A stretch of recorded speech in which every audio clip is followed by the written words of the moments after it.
Korang semua perasan tak baru-baru ni ada berita hangat pasal jongkong emas?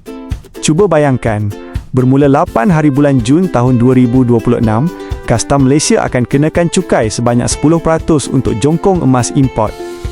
Ini termasuklah jongkong emas yang berstatus LBMA macam shilling emas Canadian Maple Leaf, shilling emas Perth Mint dan juga jongkong emas PAMP Swiss.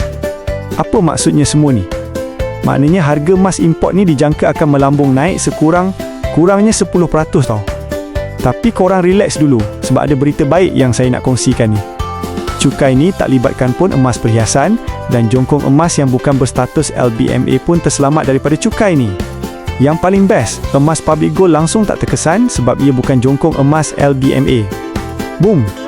Jadi, ini bermaksud harga emas kat public gold memang kekal jauh lebih kompetitif kalau nak dibandingkan dengan lambakan jongkong emas import yang ada kat pasaran. Inilah salah satu sebab kenapa sekarang ni makin ramai orang pilih emas dan perak public gold sebagai simpanan dan pelaburan jangka masa panjang dorang. Nasihat saya, janganlah tunggu sampai harga dah makin tinggi baru nak bertindak. Mulakan simpanan emas korang sekarang sementara harganya masih lagi menarik. Kalau ada antara korang yang belum ada akaun kat Public Gold lagi, senang je, pergi klik dekat pin video saya dan boleh terus buat pendaftaran. Korang join je tim emas saya sebab saya sendiri yang akan bimbing dan guide korang semua macam mana nak simpan emas dan perak ni dengan cara yang lebih selamat, lebih bijak dan pastinya lebih menguntungkan.